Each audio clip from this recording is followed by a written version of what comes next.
My name is Phil Salter, and when I got out of the Navy and I was on Swifts, I was a sonar technician, second class. I first joined the Navy in January 1958 when I just turned 17 years old. And I enlisted for 4 years, became a sonarman, served on 2 destroyers, the Wiltsey and Edmonds.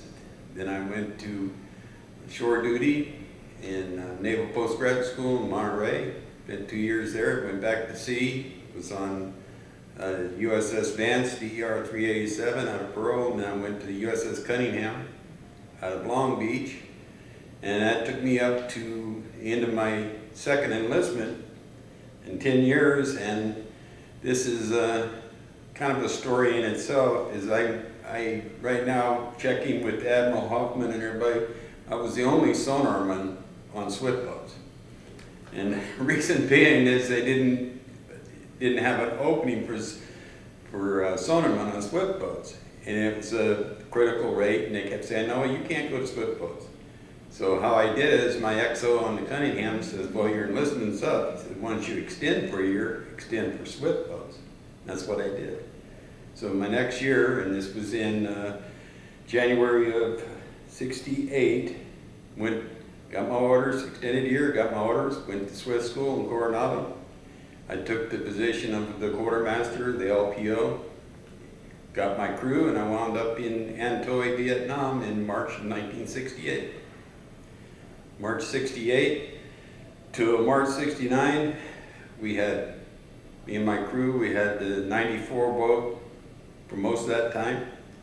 And we started doing the usual operations and started doing river operations in pretty much basically in September. Some of the boats started sticking their noses into the river, and in October we got into it big time. And that period of time we started going on more and more river operations than the coastal, doing the operation which you probably heard about as Sea Lords. That was conceived by Admiral Hoffman, Admiral Zumwalt, and we started running in the rivers and engaging the enemy, pretty often. That's when boats started getting shot up, things started happening, and my 94 boat got clobbered in, I think it was November, or December, because we had to take her in to get everything repaired. We took her to Cat Low, and of course, we had to lose her. But we went back to Hanoi and we started riding different boats. And this went on pretty much until I left in March of '68. Rode different boats. I was on 43 boat for a good period of time, which I consider my second boat, and the 50 boat, and then at other times I rode others. But like I say, I was on small ships, destroyers. I wasn't on carriers or big ships, and we had small crews, considering the ship, called 250 guys, small crew, which is pretty tight knit. And we were pretty tight, but it was 250 guys on a small ship, and most of the time some of the guys, you don't know the others. But on a Swift boat, there's only 5 of us and our officer, and that's it. And when we went to training, we became a crew, 5 and our officer, 6 of us. We went through everything together. Everybody learned each other's jobs. Everybody, I could navigate the boat if I had to, because at the time I was the leading petty officer of the 94 boat, so if something happened to Lieutenant J.G. Heritage, the skipper, then I was in charge. So I had to know at least a little bit of how to do things. Gunners, we all trained through the guns, 50 caliber, 81 millimeter mortar, M79 grenade launcher, down to the M60. Everybody learned everything they knew about the guns. Anybody could use them. The only thing we couldn't do, and that was the engineman's job. Now we could check the engines and and get them started and everything like that, but the engineman was critical on a Swift boat. If something happened to that engine, and you didn't have a good engineman, boy, you're in deep trouble. So that was critical.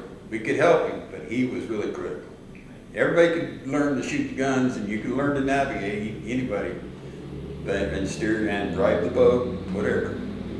But like me right now at this reunion right now, there's my crew, we're together, except minus one of our gunner's mate died.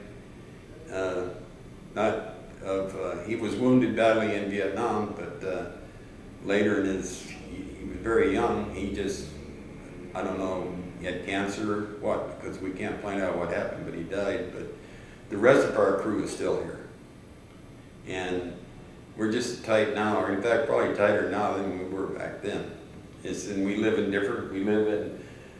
I live in California now, and my officer, he lives up in Minnesota, and one guy in Washington.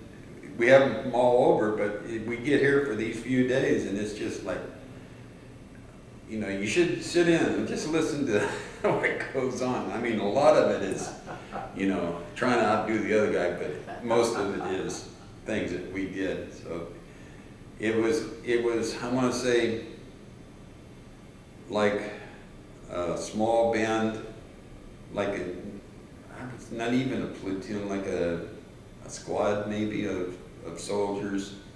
Everybody knows everybody. You rely on each other, and you're tight. And that was one of the reasons to go back to a big ship or a big crew. I don't think I got out of the Navy after that. I spent 11 years and I got out. And I remember the chief there when I got out saying, "You idiot! You only got 9 more years." But when I went on, I was one of the few that was married when I went to Vietnam, and I had at the time he was 3-year-old son.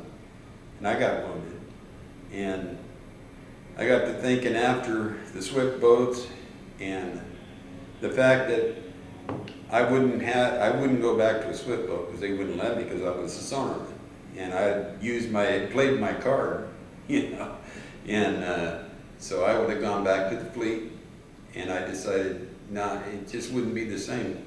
It wouldn't be the same as a Swift or something like that. But it was a year of combat, and I'm glad I did it. And I can say I was only sonarman on Swifts.